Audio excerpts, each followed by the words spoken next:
Discours prononcé par Martin Luther King Jr. au Lincoln Memorial, Washington, D.C., le 28 août 1963.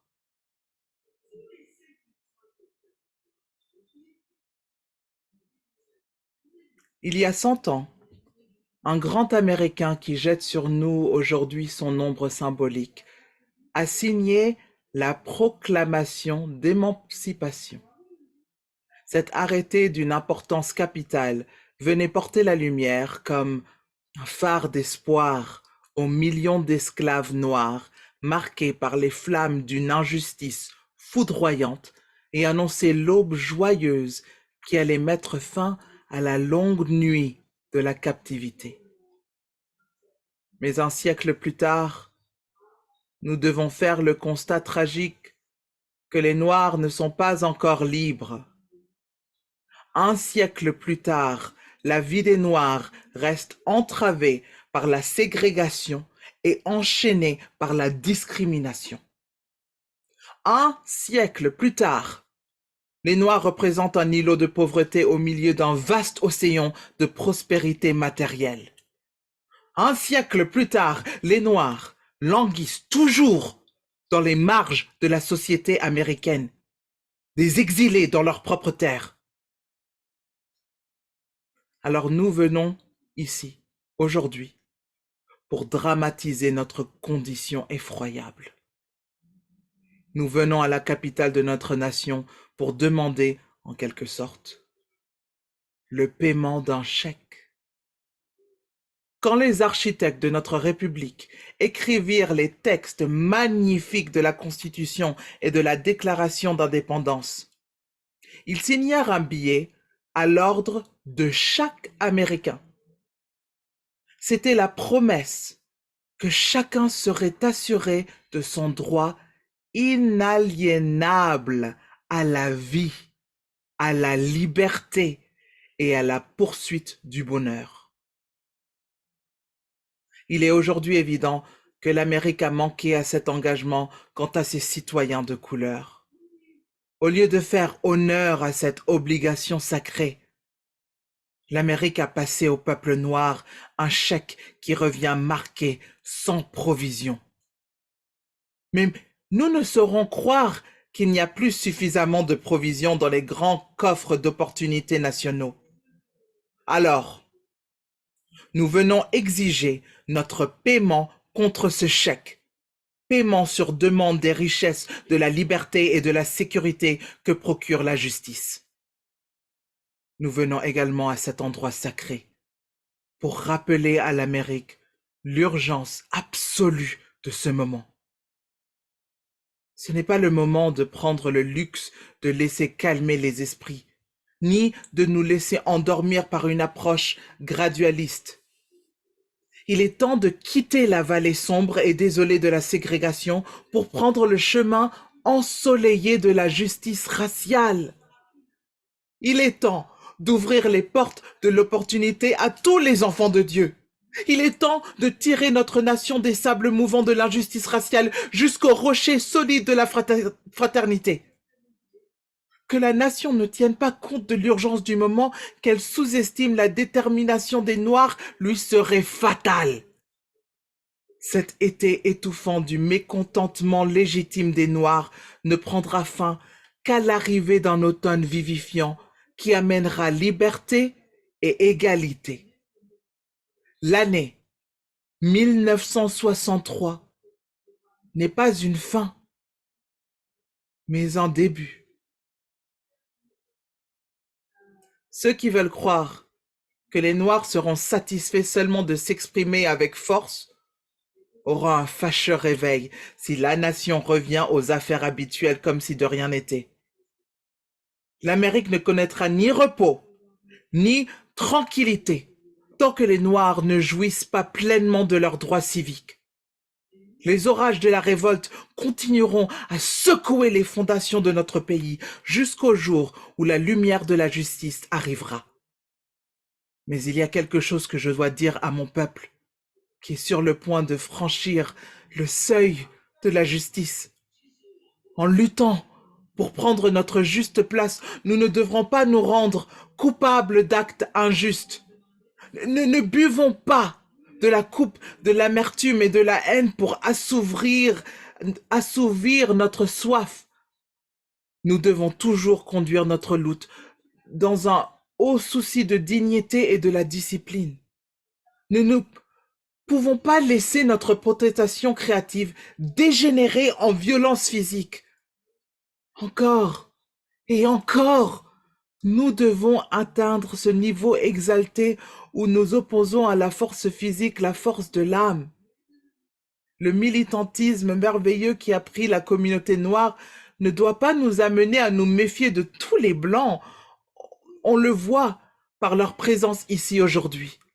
Se sont rendus compte que leur dessein dépend étroitement de la nôtre. Nous ne pouvons pas marcher seuls. Et quand nous marchons, nous ne devons jurer d'aller toujours de l'avant. Nous ne pouvons pas faire demi-tour. Il y en a qui demandent aux fervents des droits civiques, quand serez-vous satisfaits?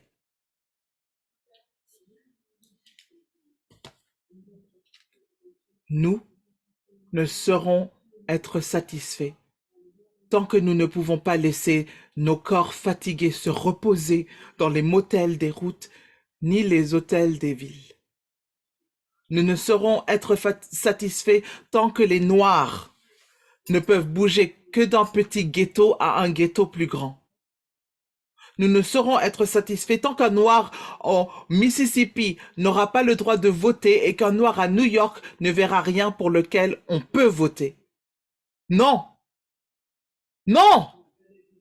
Nous ne sommes pas satisfaits et nous ne serons satisfaits que le jour où la justice se déchaînera comme les eaux et que la justice sera comme un fleuve puissant. Je ne suis pas sans savoir que certains d'entre vous arrivent ici après maintes épreuves et tribulations. Certains d'entre vous viennent directement des cellules étroites des prisons. Certains d'entre vous viennent des régions où votre quête pour la liberté vous a laissé meurtri par les orages de la persécution et renversé par le vent de la brutalité policière. Vous êtes les vétérans de la souffrance créative. Persévérez dans l'assurance que la souffrance non méritée vous apportera rédemption. Retournez dans le Mississippi, retournez en Alabama, retournez en Georgie, retournez en Louisiane, retournez dans les ghettos et quartiers pauvres de nos villes du Nord, en sachant que cette situation, d'une manière ou d'une autre, peut être et sera changée. Ne nous complaisons pas dans la vallée du désespoir. Je vous dis aujourd'hui, mes amis, que malgré les difficultés et les frustrations du moment, j'ai quand même un rêve. C'est un rêve profondément enraciné dans le rêve américain. J'ai un rêve qu'un jour, cette nation se lèvera et vivra la vraie signification de sa croyance. Nous tenons ces vérités comme allant de soi que les hommes naissent égaux. J'ai un rêve qu'un jour, sur les collines de terre rouge de la Géorgie, les fils des anciens esclaves et les fils des anciens propriétaires d'esclaves pourront s'asseoir ensemble à la table de la fraternité. J'ai un rêve qu'un jour même, l'État du Mississippi, un désert étouffant d'injustice et d'oppression, sera transformé en un oasis de liberté et de justice. J'ai un rêve que mes 4 enfants habiteront un jour dans une nation où ils seront jugés non par la couleur de leur peau, mais par le contenu de leur caractère. J'ai un rêve aujourd'hui. J'ai un rêve qu'un jour, pour l'État de l'Alabama, dont le gouverneur actuel parle d'interposition et de nullification sera transformé en un endroit où des petits enfants noirs pourront prendre la main des petits enfants blancs et marcher ensemble comme frères et sœurs. J'ai un rêve aujourd'hui. J'ai un rêve qu'un jour, chaque vallée sera levée, chaque colline et montagne seront nivelées, les endroits rugueux seront lissés et les endroits tortueux seront faits droits et la gloire du Seigneur sera révélée et tous les hommes la verront ensemble. Ceci est notre espoir. C'est avec cet espoir que je rentre dans le Sud. Avec cette foi, nous pourrons transformer les discordances de notre nation en une belle symphonie de fraternité. Avec cette foi, nous pourrons travailler ensemble, prier ensemble, lutter ensemble, être emprisonnés ensemble, en sachant qu'un jour, nous serons libres. Quand ce jour arrivera, tous les enfants de Dieu pourront chanter avec un sens nouveau cette chanson patriotique. Mon pays, c'est de toi, douce patrie de la liberté. C'est de toi que je chante, terre où reposent mes aïeux, fierté des pèlerins de chaque montagne, que la liberté retentisse. Et si l'Amérique veut être une grande nation, ceci doit se faire. Alors, que la liberté retentisse des grandes collines du New Hampshire, que la liberté retentisse des montagnes puissantes de New York, que la liberté retentisse des hauts Allegheny de la Pennsylvanie, que la liberté retentisse des Rockies enneigés du Colorado, que la liberté retentisse des beaux sommets de la Californie, mais aussi que la liberté retentisse des Stone Mountains de la Georgie, que la liberté retentisse des Lookout Mountains du Tennessee, que la liberté retentisse de chaque colline et de chaque taupinière du Mississippi, que la liberté retentisse. Quand nous laisserons retentir la liberté, quand nous la laisserons retentir de chaque village et de chaque lieu-dit, de chaque État et de chaque ville, nous ferons approcher ce jour quand tous les enfants de Dieu, noirs et blancs, juifs, catholiques et protestants, pourront se prendre par la main et chanter les paroles du vieux spirituel noir. Enfin libre! Enfin libre! Dieu Tout-Puissant, merci! Nous sommes enfin libres.